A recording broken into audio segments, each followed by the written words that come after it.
I saw speed skating, I remember being captivated and just feeling in my heart that this is the most beautiful way I've ever seen a human being move, and I want to do that one day. Now when I skate and when I really have it dialed in and I have the efficiency of movement, it literally feels like I'm floating, like I have wings on my feet, and it's almost magical. And I still get that feeling whenever I have the perfect technique. I have this feeling like, I just can't believe I can do this. It's as if the movement is happening through me, and it's just beautiful. I almost think one of my advantages in cross-country skiing is that I love it so much. That I'm so passionate about the training, the people I get to work out with, my teammates and coaches and the WAX team, everyone around us is so unbelievable. I wouldn't trade this life for anything. I wake up every day and I think, yes, can't wait to get out there and do what I've got to do.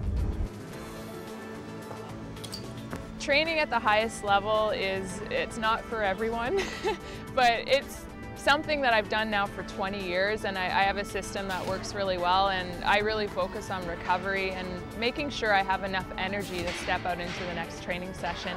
My health is the #1 important thing for me, and good health equals good energy equals great training.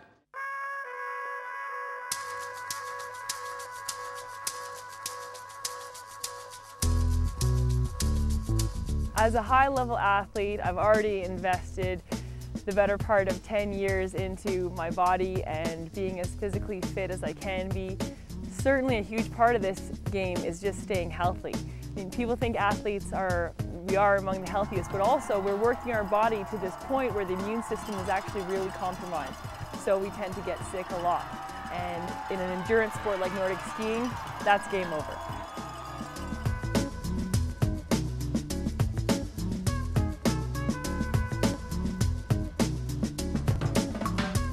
For me, art is really just a hobby, but it's an outlet that I love so much because it literally takes me away from the pressures of what I do as an athlete, and I just lose myself in whatever I'm doing.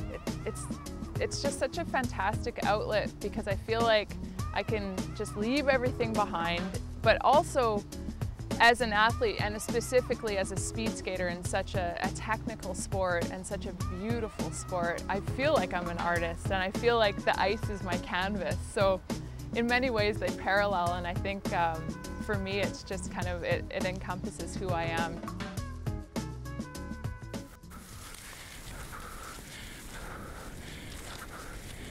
When I'm not training and racing, I like to spend my spare time working on my organization to get girls cross-country skiing. So I have this organization called Fast and Female. It's for girls aged 9 to 19, and the mission there is empowerment through sport. I really feel like society has so much to gain from a healthy, active lifestyle, especially young girls. This is an organization dedicated to empowerment through sport. We have 2 goals. Spread the love, which means participation. Just do sports, get out there with your buddies and get moving. And the second goal of Fast and Female is dominate the world. So those who want to race will rise to the top, get on that podium and inspire the next generation.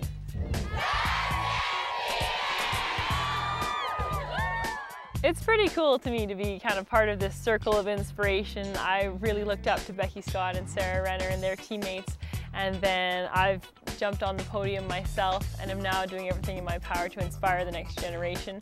And to think that I can ignite in some younger kid that spark of chasing big dreams the way that those girls did for me is a really rewarding, really wonderful feeling. At this point for me, if I didn't have a chance to give back, I don't think I'd be doing this anymore. This is going to be my 5th Olympics, and it changed a very long time ago for me that it had to be more than just, you know, riding my bike fast or skating in circles.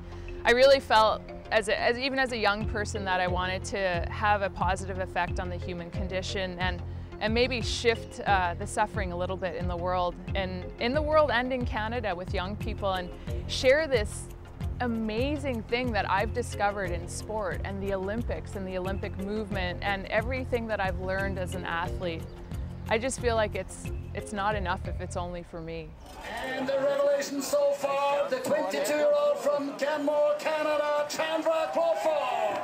Heading into the 2006 Olympics, I was the biggest underdog, and that was my advantage. No one was watching me, and I was just so ready to embrace that day, to grab it and do my best. I was loving skiing on that day. I was so happy just to be racing, and I transferred that passion I have for the sport, my love of competition, into a race that surprised me as much as anyone. I remember when I saw that red line in the snow, and I realized I was going to cross it first, and I thought to myself, I'd better put my hands up. I was just amazed. I was so thrilled, mostly because I've looked up to Olympic athletes my whole life and put them on this pedestal of superhumans, and then myself in this category of normal people who do normal things. But that day changed my perspective entirely. Ordinary people can achieve extraordinary things.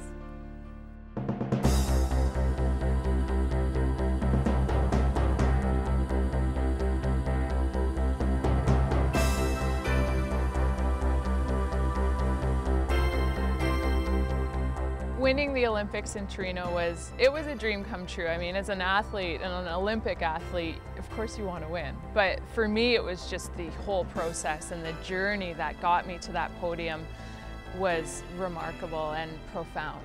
And it really taught me a lot about who I am and how much I can persevere, how much I can go through pain and break through barriers to achieve a dream and achieve a goal. And I guess after winning the Olympics, I feel like I can do anything now. Having a home Olympics is an opportunity of a lifetime for an athlete, and I am so excited. I'm racing at home in the home games. The last race before the Olympics is going to be in my town, Canmore. Everywhere I go, people will be cheering for me.